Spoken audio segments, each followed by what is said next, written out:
Assalamualaikum warahmatullahi wabarakatuh. Bismillahirrahmanirrahim.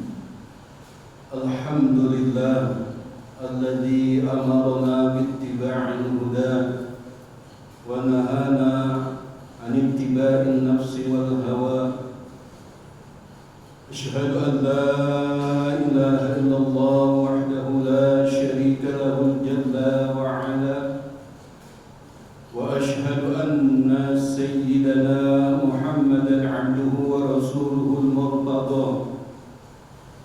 Allahumma shalli wa sallim wa barik 'ala sayyidina Muhammadin an-nabiyyil huda وعلى آله وصحبه وذريته وأتباعه ومن اهتدى. أما بعد، فقد قال الله تعالى في القرآن الكريم: أعوذ بالله من الشيطان الرجيم.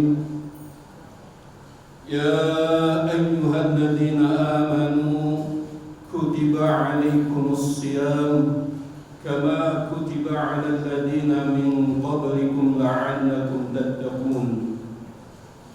وقال في آية أخرى: فسارعوا إلى مغفرة من ربكم وجنة عرضها السماوات والأرض وعدت للمتقين. صدق الله العظيم. Yang pertama-tama yang kami hormati segenap DKM Masjid Al-Muhajirin yang kami muliakan, beserta seluruh panitia yang telah memberikan kesempatan kepada saya, dan juga para hadirin, bapak-bapak, ibu-ibu, shaimin, shaimat yang pada hari malam ini bisa hadir di tempat yang mulia ini di Masjid Al-Muhajirin. Semoga semuanya diberi keberkahan oleh Allah Subhanahu wa taala. Selawat serta salam seiring kepada Nabi kita Muhammad sallallahu alaihi wasallam, para sahabatnya, keluarganya, dan orang-orang yang selalu setia mengikutinya sampai akhir zaman. Hadirin sekalian, kita masuk kepada malam yang kedua daripada bulan Ramadan ini. Alhamdulillah, malam pertama dikuruni oleh hujan berkah. Allahumma shayyiban nafi'an. Yang malam kedua juga malam ini hujan, tetapi lebih sedikit dibanding kemarin. Kemarin kita dengar ada petir, kalau bahasa otaknya geruduk, gede-gede banget. Nah, sekarang cuma hujan gerimis. Ini adalah salah satu rahmat dari Allah Subhanahu wa taala dan juga menguji keimanan kita. Beda hujan sama hujan, hujan sama tidak hujan. Beda. Langkah kaki kita agak sedikit berat. Mau naik motor bingung, mau naik mobil bingung juga parkirnya. Jalan kaki hujanan. Bismillah. Oleh karena itu, orang-orang yang hadir di masjid-masjid yang senantiasa menyambut bulan Ramadan, diaplikasikan bahwa dia gembira dengan datangnya bulan Ramadan, dia datang ke masjid untuk sholat berjamaah. Sholat Isya dilanjutkan nanti dengan sholat tarawih. Dan khusus di masjid ini, tiap malam sebelum sholat tarawih diadakan tausiah, itu wasiat-wasiat agama yang disediakan oleh panitia masjid dalam rangka untuk semua jamaah, untuk meningkatkan ketakwaan, untuk beribadah lebih giat lagi dan lebih yakin lagi. Para hadirin jamaah Masjid Al-Muhajirin, saya beberapa hari diinfokan oleh teman saya, Al-Mukarram Ustaz Bapak Ali Nurul Haq. Dia kawan saya sudah lama, Pak. Sedikit 2 menit saya cerita bahwa saya berteman dengan beliau sudah lama, lebih kurang 15 tahun. Dan dia titip bahwa dia sekarang adanya di Bermis. Sumaru At-Taqwa. Jadi saya mengisi ke sini. Ya bismillah, saya coba. Saya beda dengan beliau. Dia jam terbangnya sudah banyak. Kalau saya cuma ada di rumah, karena tugas saya cuma mengajar di rumah. Jarang memberikan tausiah yang seperti seperti ini. Tapi saya coba pertama tujuan saya lillahi ta'ala, kedua bersilaturahim kepada jamaah masjid sini. Mohon dimaklum, mohon dimaaf apabila penyampaian saya nanti kurang berkenan. Ya, baiklah bapak-bapak sekalian, karena waktunya sedikit, waktunya sama dengan khutbah Jumat, dikasih waktu 20 menit. Karena kalau terlalu malam nanti ngantuk. Yang tadi saya bacakan surat Al-Baqarah ayat 183 ini sudah sangat populer, sudah sangat hafal. Anak kita, cucu kita juga sudah hafal. Di setiap lembaran jadwal puasa juga tertera di situ. Cuman sayangnya kalau menurut hemat saya tidak usah ditulis ayatnya, cukup terjemahnya. Kenapa? Nanti kertas itu terbuang-buang, ayat Quran terbuang-buang, maka dosa kita. Tahu-tahu ada di tempat sampah, ada di gerobak sampah. Sedangkan ayat Al-Quran, walaupun cuma bismillah. Oleh karena itu, hindarkanlah penulisan-penulisan yang sifatnya nanti tercecer kertas itu. Janganlah menggunakan ayat Quran, cukup dengan artinya saja. Ayat yang saya bacakan, ya ayyuhalladzina amanu. Pertama, Allah Subhanahu wa ta'ala memberi penghargaan kepada kita. Orang-orang yang beriman dipanggil oleh Allah Subhanahu wa ta'ala. Ibadah apapun tanpa iman ditolak. Oleh karena itu Allah panggil yang pertama orang yang beriman. Karena dasar daripada ibadah. Jangankan tidak beriman, iman kita terkontaminasi saja dengan kesyirikan, Allah tolak. Jadi benar-benar ikhlas. Kita sering dengar di surat Al-Bayyinah, "Khlisina lahuddina hunafa." Tidaklah Allah memerintahkan kepada hambanya untuk beribadah kecuali dalam semurni-murninya karena Allah. Makanya dipanggil ya ayyuhalladzina amanu. Ini kalau dari konteks ayat berharga banget kita. Sangat berharga kita dipanggil, dikhitab oleh Allah Subhanahu wa taala. Dipanggil orang yang beriman, khusus untuk orang yang beriman. Apa perintah Allah selanjutnya? Allah setelah memanggil kita ditugaskan untuk berpuasa. Ya ayyuhalladzina amanu kutiba alaikumusiyam. Hai orang-orang yang beriman, telah diwajibkan atas kamu untuk berpuasa. Berpuasa. Kenapa? Khusus orang yang beriman, karena puasa ini sangat berat. Nanti kita lihat. Puasa mulai diterima oleh Nabi kita sallallahu alaihi wasallam. Nabi hidup di Mekah selama 12 atau 13 tahun belum ada puasa. Nabi belum mengerjakan puasa Ramadan. Kemudian Nabi hijrah ke Madinah tahun pertama belum ada perintah puasa. Nah, nanti ketika tahun kedua, ketika Nabi hijrah di Madinah baru turun ayat ini. Turunnya juga di bulan Sya'ban. Lebih kurang Nabi kita sallallahu alaihi wasallam melaksanakan puasa Ramadan kira-kira 9 kali. Beda dengan kita yang bapak-bapak umurnya sudah 60, sudah lebih dari itu, sudah berapa kali puasa? Sudah beberapa kali pendidikan atau tarbiyah puasa. Ya, Nabi cuma 9 tahun. Seandainya kita cuma dikasih 9 juga sama. Oleh karena itu di tahun ini anggap saja bagi kita nih, apalagi yang umurnya sudah 40 tahun ke atas, anggap ini tarawih yang terakhir, Ramadan terakhir, supaya untuk lebih giat. Idza jaa Ramadan futihat abwabul jannah. Apabila datang bulan Ramadan, dibuka pintu surga, yaitu dibuka pintu rahmat. Pintu rahmat dibuka seluas-luasnya. Di bulan lain tidak. Rahmat Allah tertentu saja, di tempat tertentu dan di waktu tertentu.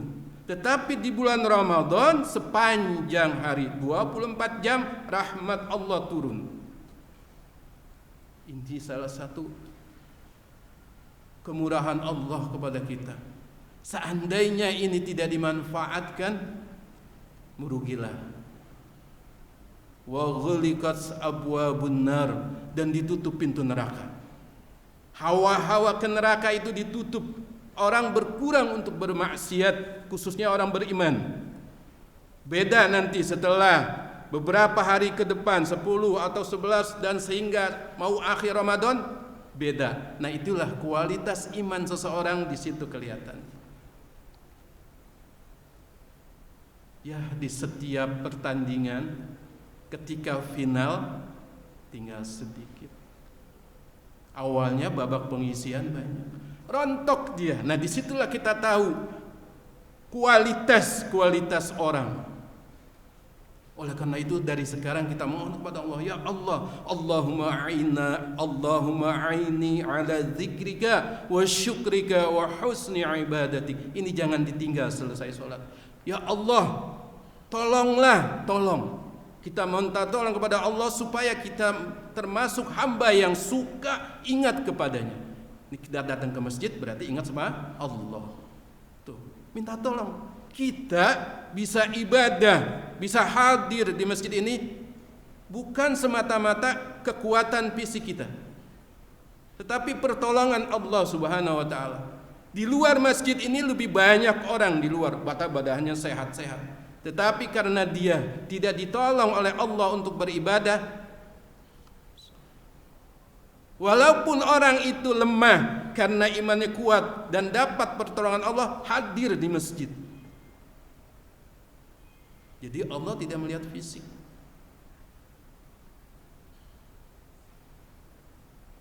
Wa syukri, Allahumma a'inni ala dzikrika wa syukrika, dan senantiasa bersyukur kepada Allah. Bersyukur adalah memanfaatkan nikmat-nikmat Allah di jalan yang diridhai oleh Allah Subhanahu wa taala. Itu bersyukur. Ini termasuk kita, alhamdulillah, mudah-mudahan termasuk orang yang bersyukur kepada Allah. Memanfaatkan umur, kesehatan, harta.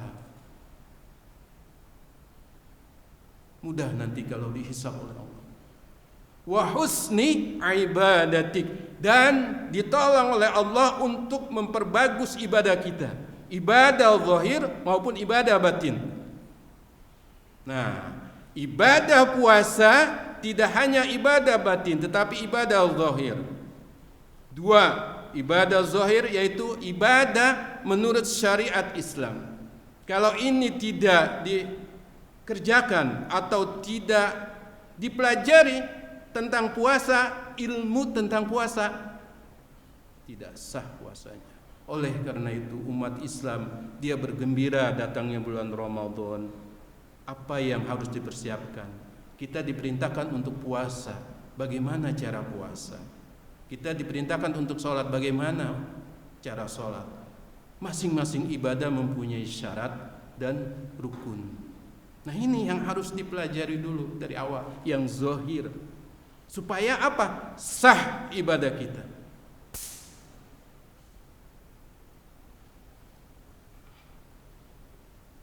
Para ulama fikih khususnya telah mengarang beberapa kitab fikih. Kitab fikih paling banyak. Oleh karena itu sebelum kita puasa, syarat wajib puasa, rukun dan atau fardu puasa itu wajib diketahui. Di antaranya syarat adalah apabila 4 tanda ini ada pada diri seseorang, maka dia diwajibkan puasa. Tetapi kalau tidak ada salah satunya, maka dia tidak wajib berpuasa. Orang yang diwajibkan puasa ada 4 syarat. Pertama, Islam. Itu udah Islam. di agamanya Islam. Kedua, balik, sudah balik, taklif, sudah kena beban untuk melaksanakan perintah dan menjauhi larangan Allah. Itu namanya taklif. Yang ketiga, berakal, sehat akal, normal. Yang keempat, kuat untuk berpuasa. Nah, kalau 4 ini ada pada diri seorang hamba, khusus yang beriman, yang tadi Allah dari awal bilang ya ayyuhalladzina amanu, maka dia wajib berpuasa. Jika dia tidak berpuasa, mempunyai potensi yang 4 ini, dosa besar. Itu ringan. Kalau bapak-bapak ini ada satu unsur yang dia tidak punya, misalnya tidak mampu. Tadi imam kita bacakan faman kana minkum maridun aw ala safari. Apabila sakit atau lagi berpergian safar, boleh tidak berpuasa. Itu secara tekstual. Tetapi ulama fikih bagaimana orang-orang yang sakitnya sampai di mana boleh meninggalkan puasa? Safarnya safar yang bagaimana? Tidak begitu saja dipahami, harus dibahas. Jadi ibadah kita itu harus dengan berdasarkan ilmu. Kalau tidak berilmu, ibadah tanpa ilmu, Ibnu Ruslan dalam syairnya, kullu man ya'malu bighairi ilmin, kullu man ya'malu bighairi ilmin a'maluhu mardudatun la tuqbalu. Setiap orang yang beramal tanpa ilmu, amalnya ditolak, tidak diterima dan ditolak. Al ilmu qoblal amal. Ibnu Qayyim bilang, pelajari dulu ilmunya baru beramal. Tidak sengaja-sengaja puasa. Tidak tahu syaratnya. Nanti habis syarat rukun. Berapa rukun puasa? Nah, ini yang menjadi sebab batal. Orang tidak sah kalau tidak terpenuhi rukun. Nah, di masjid ini banyak pengajian.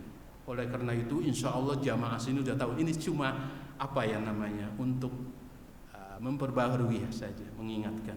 Saya yakin di sini sudah tahu semua. Yang pertama, daripada rukun puasa, niat. Jangan sampai lupa niat. Niat fi kulli lailatin, setiap malam. Yang dinamakan malam mulai maghrib sampai terbit fajar. Waktunya luas untuk berniat. Tidak ada alasan lupa. Orang yang bersemangat dan merasa bulan Ramadan ini sangat besar manfaatnya, dia tidak lupa. Dia ingat, oh iya besok mau puasa. Niat. Setelah berbuka boleh, setelah sholat isya boleh, atau setelah sholat maghrib boleh niat. Mau tidur, bangun tidur, mau sahur, setelah sahur. Yang penting sebelum azan subuh. Niat. Kalau dia lupa niat, ingat jam 7, jam 8 qada nanti. Dan dia wajib meneruskan puasanya, enggak boleh makan. Dosa. Walaupun kehitung tidak terhitung puasanya. Ini bapak-bapak yang kita harus pelajari. Jadi supaya ibadah kita berdasarkan ilmu sah.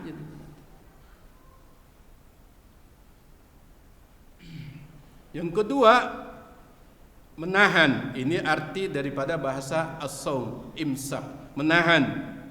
Di siang hari dari mulai fajar menahan yang namanya makan dan minum, menahan. Amsaka yumsiku, imsakan artinya tertahan. Tapi dibilang orang Indonesia menahan, padahal artinya tertahan. Kita tertahan untuk melakukan hal-hal yang halal. Yang halal tidak boleh. Mafhumnya apalagi yang haram. Yang halal saja tidak boleh, apalagi yang haram. Itulah didikan puasa. Lebih ketat. Karena natijah, tujuan dari puasa tadi di ayat di akhir.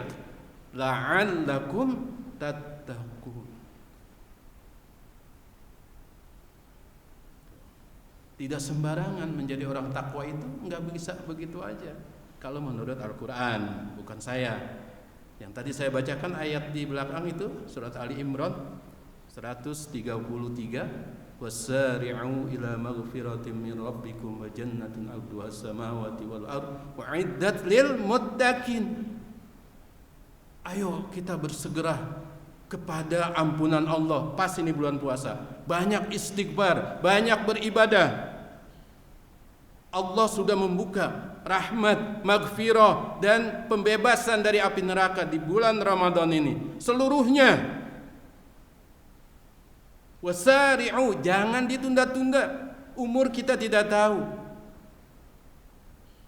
Ini yang kadang kalau ya saya pribadi, umur saya baru 51. Terkadang kalau saya lagi duduk di depan, saya merenungi, apalagi habis dengar orang meninggal, inna lillahi wa inna ilaihi raji'un. Masya Allah. Kalimat istirja, apa sih artinya? Ini kalimat juga populer banget ini, anak kecil juga bisa. Inna lillahi, sesungguhnya kita milik Allah. Nah, yang kalimat yang keduanya ini yang bahaya, yang apa yang perlu kita bikin? Wa inna ilaihi raji'un, dan nanti kita akan dikembalikan kepada Allah. Dikembalikan kepada Allah tidak begitu saja. Kita ditanya, kita di dunia dikasih modal. Modal kita banyak dikasih. Allah tuh ngasih cuma satu, takwa, tapi modalnya banyak. Kalau sampai modal banyak, Allah minta sedikit, tidak berhasil. Dan Allah menyediakan cuma dua, neraka, surga dan neraka. Nah, ayat yang tadi wasari'u, bersegeralah, bersegera, jangan ditunda-tunda. Jangan ditunda-tunda. Terus kita tiap malam, yang sanggup tiap malam bangun. Usahakan. Biar capek di dunia, nanti di akhirat kita senang. Minimal di alam kubur. Di alam kubur yang orang tua-tua kita telah meninggal duluan, sampai sekarang dia menunggu hari kiamat, belum datang.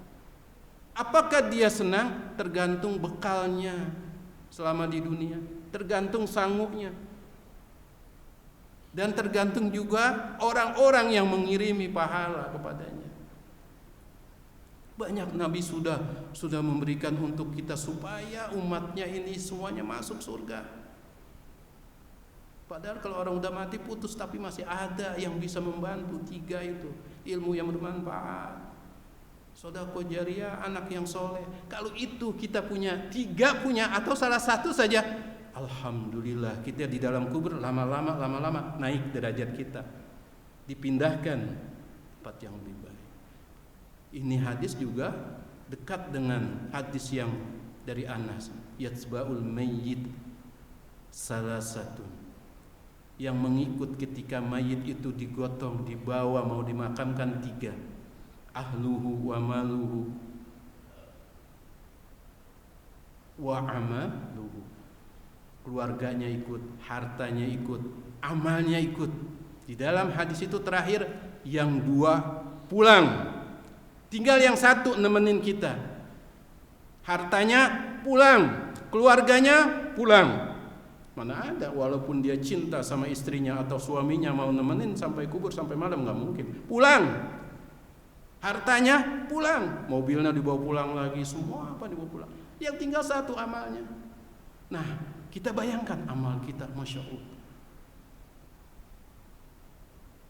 Iman juga pakainya iman. Kemudian yang terakhir, saya nggak bahas semua nih, waktunya dikit ya. Imsak, menahan dari yang halal, yaitu jima.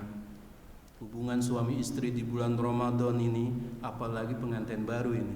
Makanya orang nikah sebentar lagi bulan puasa, bulan Rajab atau bulan Rawah, bulan Sya'ban, dia nikah. Waduh, berat juga ini, berat. Kalau orang yang masih muda berat ini menghadapi bulan puasa siang hari. Tidak boleh, haram. Ini kita malah ringan. Dulu zaman sahabat malam dan siang tidak boleh. Kalau diterapkan sampai umat Nabi sekarang, waduh, rontok rambut kita semua. Nahanin tidak, malam tidak, siang tidak boleh. Tapi sekarang yang tidak boleh, siang tidak boleh berhubungan dengan suami. Kafaratnya besar. Pertama, merdekakan budak udah tidak ada di sini.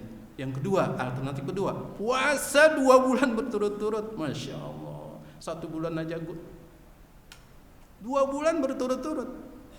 Sudah dapat 40 hari, batal, ulang lagi dari 1. Berat.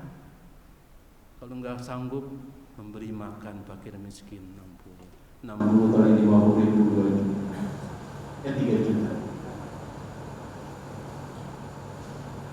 Ya, bapak-bapak sekalian, itu saya tidak bahas lebih banyak karena waktunya nggak cukup ini. Sekedar itu saja, mudah-mudahan bermanfaat untuk kita semuanya. Yang terpenting ya secara zahir dulu kita, nanti secara batin. Ini nanti insya Allah dilanjutkan oleh bahwa yang batin belum baru ya.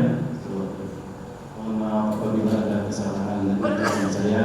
Hadanallahu wa iyyakum ajma'in. Assalamualaikum warahmatullahi wabarakatuh.